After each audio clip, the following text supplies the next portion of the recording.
Good morning, YouTube. What's up, everybody out there in Chop Talk land? It's your buddy Choppadong coming at you with another quicker episode of Chop Talk. We did an hour earlier this week on the slate breakdown and the box checkers, who's the best of the best of all of the categories, all of the positions. And I appreciate all the feedback, all the comments you guys were giving me, the likes, the subscribes, all that good stuff. Down in the comments section, you can always find the link to become a VIP at dfsarmy.com, the site I represent, one-stop shopping for everything DFS. Of course, we're focused on NFL right now because that is 10 times bigger than any other sport, and we're just giving the people what they want. So, click the link, become a VIP, trigger the content, trigger the tools, trigger the coaching. Everything is going to make you a better player inside the industry of DFS, and do so today. It's payday, it's Friday. Hey, we got week 2 coming up. What I want to do today is I want to dive in and talk a couple of things, talk scenarios back and forth a little bit over a specific game, and I want to maybe show you, if we have time, how to go through the different tiers of the positions. I'm not going to go through all the positions, probably just stick with quarterbacks like you're looking at right now. We use the research station to do it. Let's dive in. What I wanted to talk about more today, cash versus GPP scenarios. What we're trying to do when we're picturing a game. Let's divvy on down here. Let's focus on Kansas City and the Pittsburgh game. But let's first recap what happened last night. What was that guy's name? Scored like 3 touchdowns. God, what's his name? It's slipping me. AJ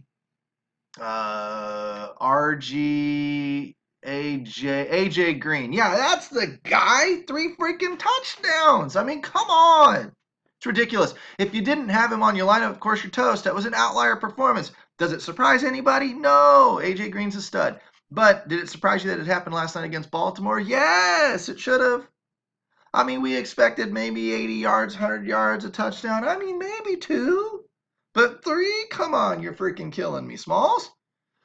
But what I'm getting at is outlier performances happen. That's not, and it happens. It's great when it happens with a cash safe guy. Now, and AJ Green, you'll hear me talk about him not being cash safe, but he's a stud. He was cash safe in a 1-game showdown like last night. You know, another cash safe guy you'll hear me talk about not being exactly cash safe on big slates is Alvin Kamara. That one's a freak show right now.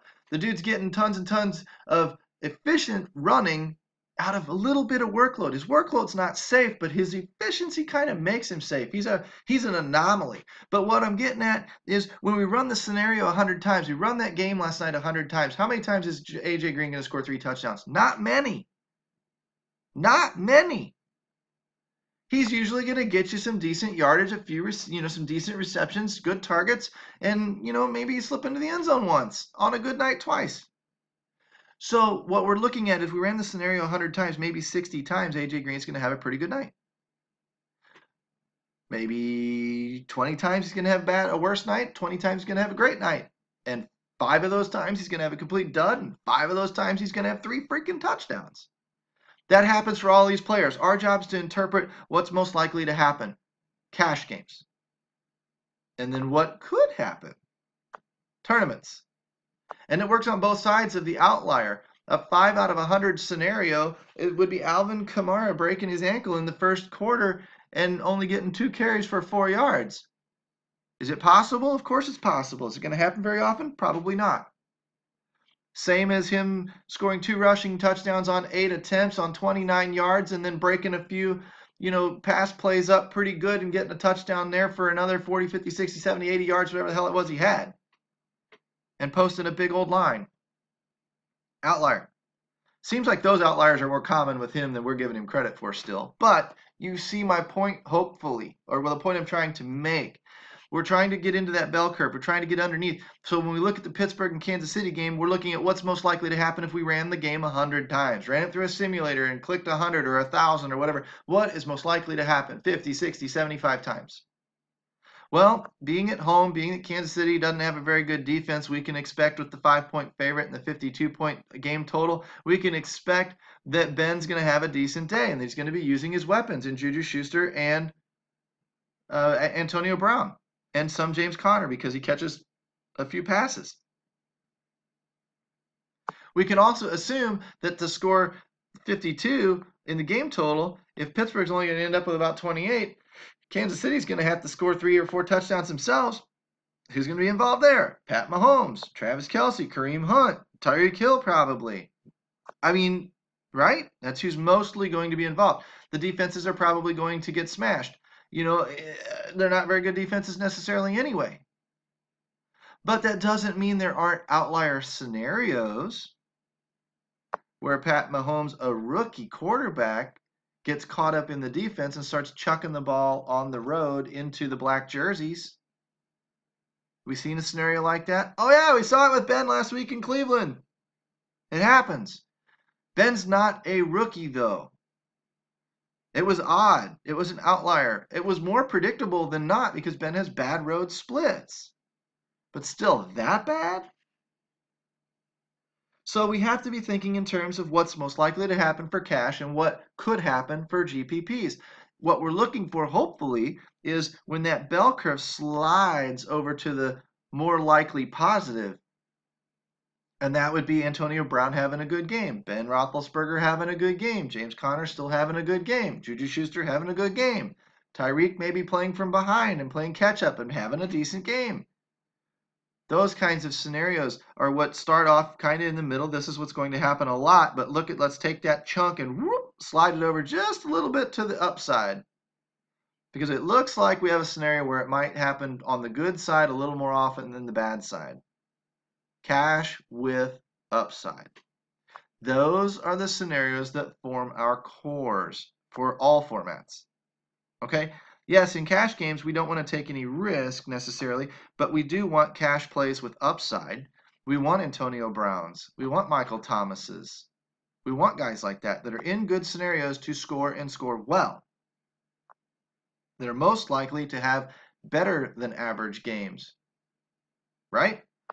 However, we do realize that even in bad matchups, A.J. Greens can score 3 touchdowns, and we can get those outlier performances, and those are GPP scenarios.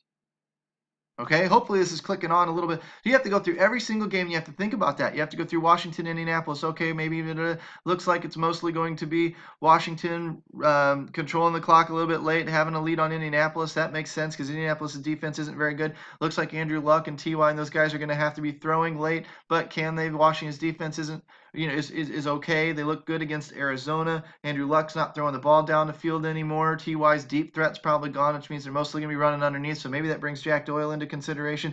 Maybe a little bit of the running back if they had a pass catching. Don't really have a pass catching running back. You see where I'm going with that? These are the scenarios you got to run through your head.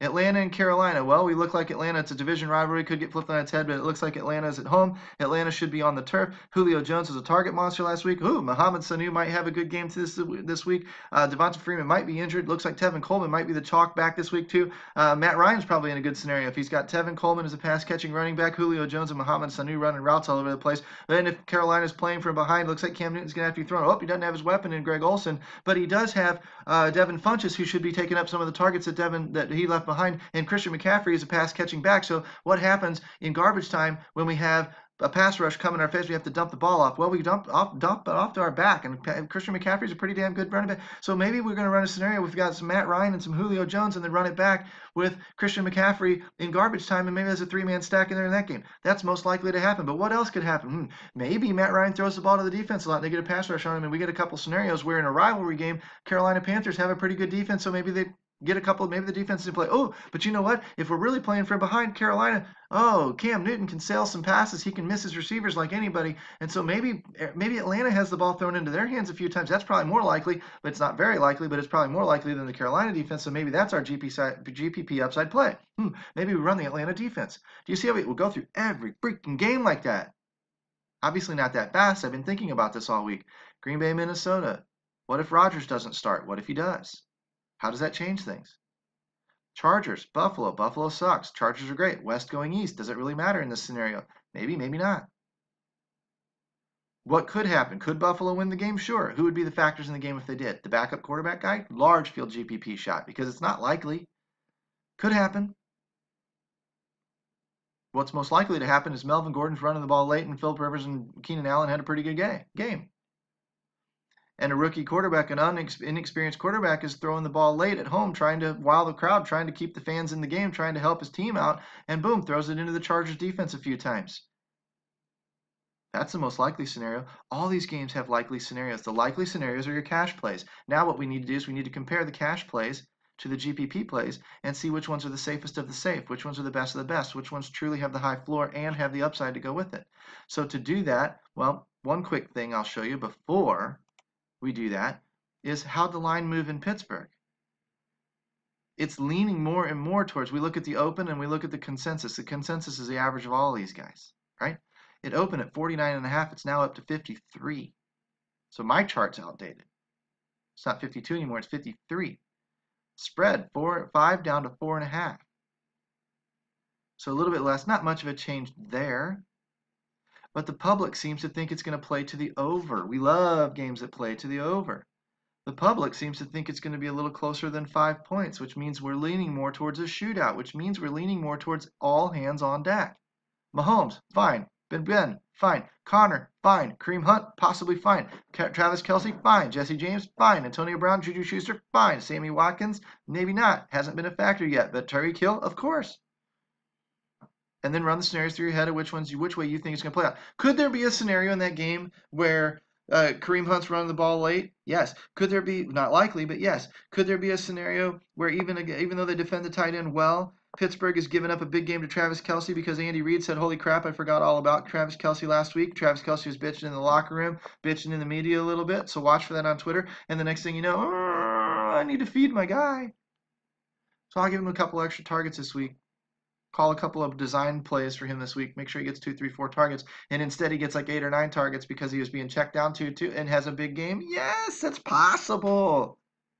It's not likely, but it's not going to surprise anybody if Travis Kelce comes off with 110 yards and a touchdown on 6 receptions or 8 receptions. That shouldn't surprise anybody. It's a tournament play because it's not the most likely scenario to happen. Okay? But you can look at these lines and the way they shift through the week to look 9 points down to 7. 2 to 2.5 doesn't mean anything. 9 down to 7.5 does mean something. Somebody's betting, not believing that 9 points is the right score for the Chargers, so they bet them down to 7.5. Still a big lead for the road. On the road, west going east, 7.5 points is still a smash score, but this is a little bit notable. Doesn't mean that you all of a sudden start betting Buffalo. It just means that it's 9 points is a big spread. You can run through these scenarios and figure out 47.5 up to 49, Cleveland, New Orleans. Looks like even more of a shootout's getting ready to happen. Okay? So those are your 2 chalk games. Anyway, let's talk a little bit more about how we find these guys in these. Once we've got those scenarios written down, we've taken our notes, we've kind of looked at the players that should be popping off the radar. And then we're going to go look at their statistics a little bit and see if they are popping off the radar across the season. How likely are they to dud on us? How likely are they to put up big performances on us? When should we slide them into the cash category? When should we slide them into GPP category? Those are things you have to work through on your own. Those are things you have to work through in your head. That's what the coaching's for inside DFSArmy.com. We can help you work through those processes. We can help you talk back and forth about, okay, maybe you're thinking a little bit right here, but maybe you need to think about this too. Those are the things we go back and forth and do, and that's why people get better. Very simple VIP program. Very simple coaching. It's what we do. But the other things that we're going to do is I can't necessarily show you this without videos. I can't do this with you one-on-one, but I can show you in the research station how you can maybe determine some of these quarterbacks, and then we'll call it a day. If I look at sorting out their salaries by highest to lowest, who are the guys I'm most likely to take in cash games? We'll just do that. I mean, GPPs are all in play. Pat Mahomes, fine. Andrew Luck, fine. Nick Foles, fine. In big GPPs. Now, you could argue they're not going to win the slate, or most likely they're not, but most likely I'm not winning a big GPP either. I need a lot of shit to go right for me to win a giant tournament. So, take some chances. It's all in play. But when we're talking about smaller GPPs, winnable 20-man, 100-man leagues, cash games where you only have to finish in the top half, and you're going to do that quite frequently, that's where we need to be focused on the best of the best. And we don't worry so much about ownership anymore. I mean, again, in a GPP of 1,200, 1,300 people, 2,000 people, yes, you're going to need to be a little bit different. It's a top-heavy pay structure. It rewards you for taking the risk to go up towards the top, so you do so. And instead of doing the Antonio Brown, Big Ben, whatever, you might take Pat Mahomes and Tyreek Hill and then run it back with Juju Schuster or something like that. But you're still staying kind of in the chalk. You'd build the rest of your lineup around the chalk because you'd realize that you got off chalk inside the chalk game. That's a great thing to do. You might run Tyrod Taylor and Jarvis Landry and then run it back with Mike Thomas. Mike Thomas is going to be chalky. Or run it back with Ted Ginn. Or run it back with Alvin Kamara. Or whatever. Or you might run Drew Brees and Mike Thomas, and then instead of Jarvis Landry, take Josh Gordon or Duke Johnson. Those are the types of scenarios.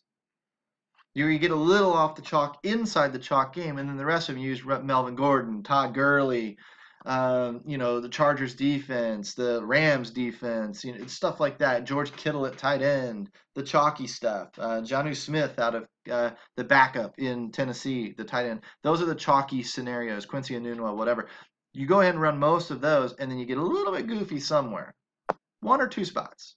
That's how you win the winnable GPPs, because you got to be a little bit different, but you don't need to be dramatically different. Sometimes in the giant GPPs, you need to be dramatically different.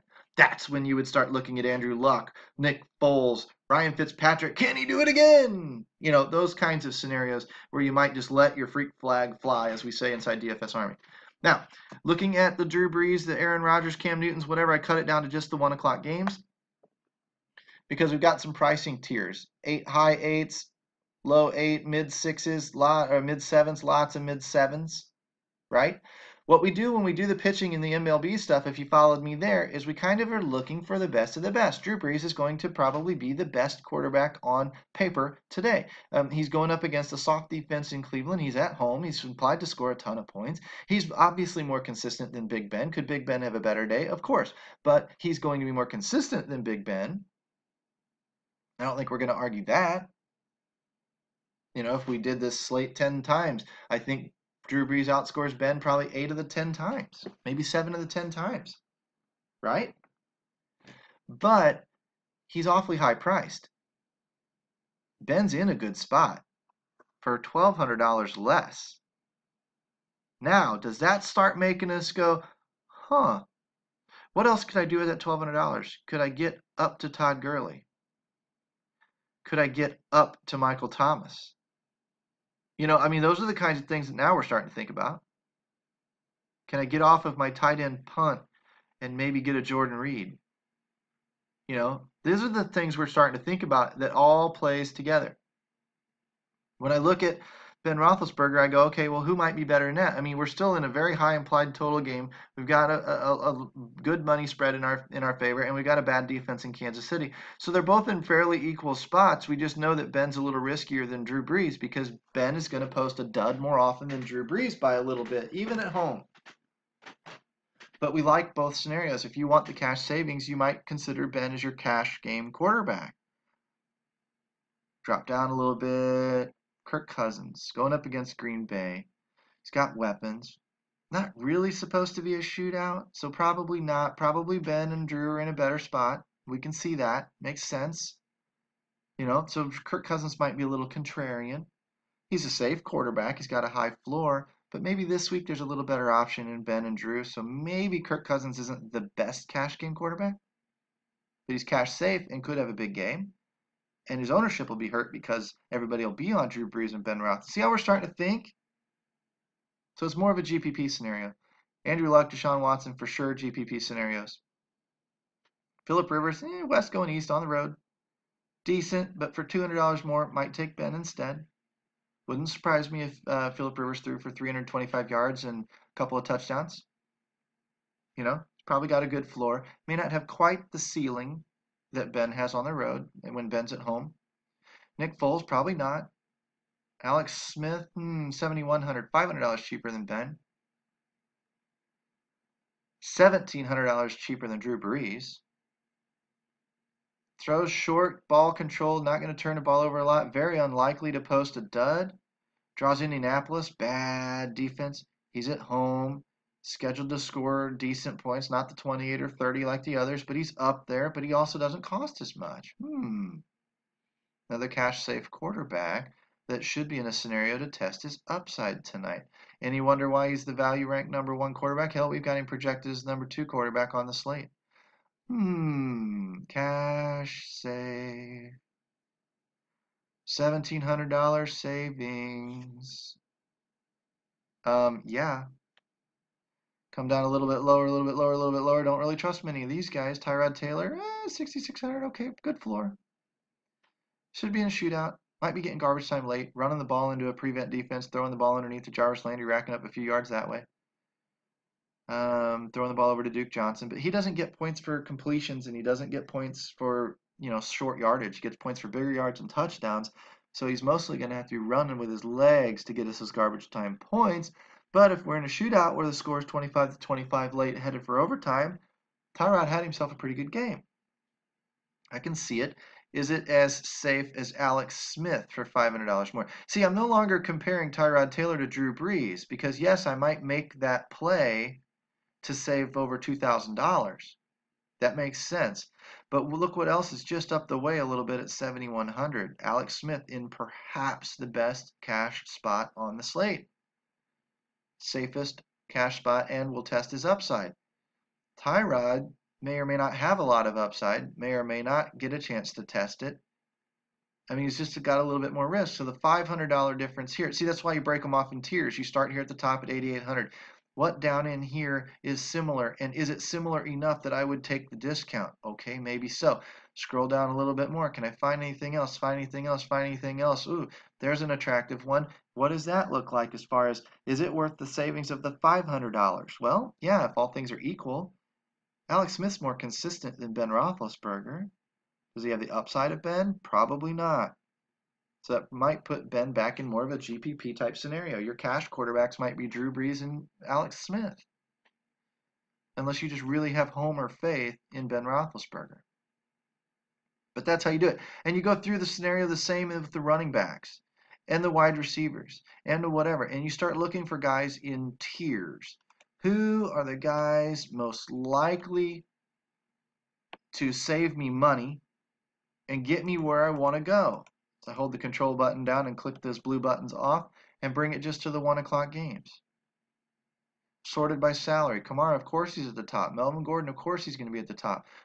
$800 savings, though, might take Gordon over Kamara because it might get me up to Ben off of Alex Smith if that's what I want to do. 7,800 Kareem Hunt, probably overpriced for the matchup. Christian McCaffrey, that's intriguing, 7,400, but he's on the road and he's not implied to score a ton of points. Probably more GPP. James Conner, hello. Big time.